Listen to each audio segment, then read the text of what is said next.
you very much, Mr. Speaker. As you know, I probably could do a 10-minute speech in 6.5 minutes, but I'll try to get as much out as I possibly can today. But anyway, I am so pleased to stand here and discuss Bill C-15 today, the Act to amend certain provisions of the budget. And today I would like to discuss two different issues, and I'm very honored to see that the Minister for Families, Children and Social Development is here today, because one of the things I will be discussing is the old age security and things that I think that we should be looking at. So it's great to be able to join in those kind of conversations. But as I said, I will be discussing things that are important to Canadians, both our seniors and our youth. And I'm going to just start with the changes to the old age security and the eligibility being removed from 67 back down to 65. You know, in March of this year, of course, the Prime Minister in the United States made the announcement that they were going to be doing this, and that the Conservative government, when we made the changes in 2012, we are taking a very complex issue and coming forward with a very simple solution. What I see here is the Prime Minister has now put forward a very simple solution, very complex issue, just by returning it back. So, you know, I think those are very considerations that we have to look at. We see countries like the United States, Denmark, Spain, Germany, France, Belgium, Netherlands, and a variety of other countries in the industrialized world who have made these increases to their age eligibility. And there's many factors in doing so. Last week, I joined the House here as we discussed with the Minister of Finance the old age security, and I was looking for those answers. Unfortunately, I did not find them, so I'm hoping that today I can find some of these questions, some of these answers as we go forward.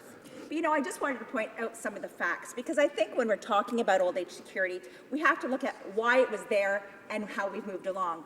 Of course, in 1960, when this was put forward, and sir, I will be splitting my time. I'm sorry, I should let you know that as well. Thank you. But back in the 1960s, when we put this forward, it was because the government saw there was approximately 40% of our seniors that were living in poverty. So this was an effort for that. At that time, when this change was introduced and gone from 70 down to 65, there was approximately 6 workers for every 1 senior. Today, those ratios have changed to 4 workers for every senior. And what we're going to see in 20 years is that there's going to be 2 workers for every senior that's going to be receiving old age security. And to me, and I think to anybody who can do simple math, that's extremely problematic. It's a simple pie chart when we see if half of the group is working and half the group is not working, who's going to be paying for the other half. So those are things that we have to be very aware of. Many people, and I think I've discussed this, I think part of my issues is when I come to this House, I do come with years of experience from working at a constituency office. And many people believe that they pay into it, that they've invested into it. We have to remind ourselves that the old age security is a program that is from the taxes from that year. It is not money that we've put into it, like the Canada Pension Plan or our RSPs, or even our pensions from work. So we have to be aware of that when we're having these discussions. But if we're looking back at how old age security is, at that time when we put those changes in the 1960s, we had a life expectancy for men, which was about 14 years above retirement age. And now we're looking back in the 2011 to 2016 period, our life expectancy has grown. For males, we're looking at 21 years of age, and for females, 25 years of age. So just in those few decades, we see an increase of 7 years longer that somebody would be then receiving the old age security. This is a big transition, and we have to recognize that there has been so many changes since the 1960s when we made that, including removing the mandatory retirement. We now know that if we're going to look at this, we see that when we have 4 out of 1 persons who are retired right now, we have to recognize that it is going to be drawn on very heavily, and it's going to be for a much longer period of time if people are living longer. In 2011, old age security cost the Government of Canada, or was an expense of the Government of Canada, at approximately $38 billion. And by looking and determining what it's going to be, we recognize that in 2030, it's going to be $108 billion. Let's look at the simple things. 2 to 1 workers. And, I welcome any solutions. I think that's one of the things our Prime Minister has indicated, we went back to a simple solution. But just yesterday in the Anti-Poverty Committee, they came up with some excellent reports and some excellent solutions.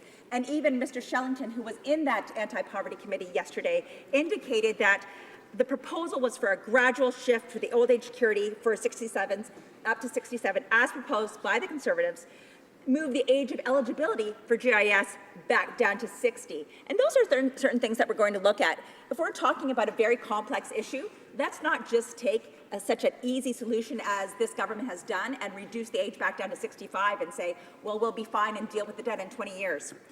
Another thing that I also wanted to discuss, when it comes to this, is I do recognize that many women are very unfortunate. Maybe they're single, maybe they're widowed, and I do recognize that 1 in 3 women are living in poverty when they are seniors. So that is why I'm saying we need to look at this complex issue and not just have such a simple approach by reversing this decision. We have to look that in the future, this is truly just going to be a greater deficit, more spending and more spending. And those middle-class families that this current government is saying that they're going to help, these middle-class families are the ones who are going to be stuck footing the bill when we have not looked at any long-term solutions. So I urge this government to look at solutions. We can't just have short-term solutions. We need to have long-term solutions as well. And those are some of the concerns that I have. I see that you're going to want me to wrap up very, very shortly, but I think some of my biggest concerns are the deficits when we talk about this. We talk middle class, middle class, middle class. This middle class is going to have more deficits, more debt than we can even imagine with all the spending that we have here. I also wanted to discuss, but you'd like me to stop? Thank you very much, Mr. Speaker. Thank you.